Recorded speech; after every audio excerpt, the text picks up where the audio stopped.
सोलापूरकर, नाहीतर कोणी नाही मारलं तरी चालेल, पण मी तुला जोडणार, मी तुला मारणार.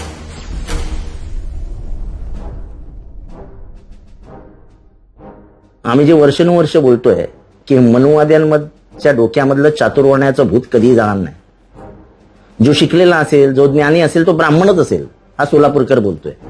स ब्रह्म जानयती ती ब्राह्मण हा, म्हणजे अभ्यास करून सगळं तो मोठं झालेला आहे. तसं त्या अर्थाने भीमराव आंबेडकर ब्राह्मण ठरतात वेदांमध्ये.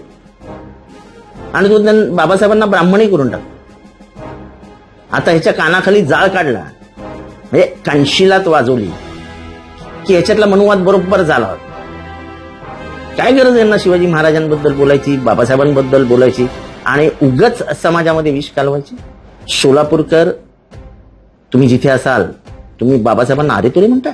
मी रामजी सकपाळ नावाच्या एका बहुजनाच्या घरात जन्माला आलेला एक भीमराव, की जो आंबावडेकर नावाच्या गुरुजींकडनं दत्तक घेतला जातो, त्यांचंच नाव घेऊन नंतर भीमराव आंबेडकर म्हणून मोठा होतो.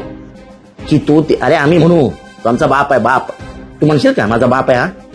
अरे तुला एवढं बोलण्याचं स्वातंत्र्य त्या बाबासाहेबांनी दिलं.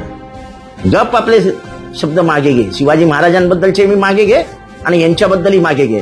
नाहीतर कोणी नाही मारलं तरी चालेल, पण मी तुला जोडणार, मी तुला मारणार. बाबासाहेबांचा आणि शिवाजी महाराजांचा अपमान आम्ही नाही सांगतो. लोकांना काय म्हणायचं ते म्हणू द्या. थेट तू त्यांना ब्राह्मण करतोयस आणि अरे तुझी लायकी काय? कुठेतरी एका पिक्चरमध्ये एक भूमिका घेतली म्हणजे तू काय मोठा अमिताभ बच्चन झालास की काय? हा बोललाय तू काय राहुल सोलापूरकर जे काय बरळलाय. याच्यातनं फक्त वाद निर्माण होऊ शकतात, याच्यातनं फक्त माथी भडकू शकतात आणि माथी भडकणार आणि ह्याला जन्माची अक्कल शिकवणार.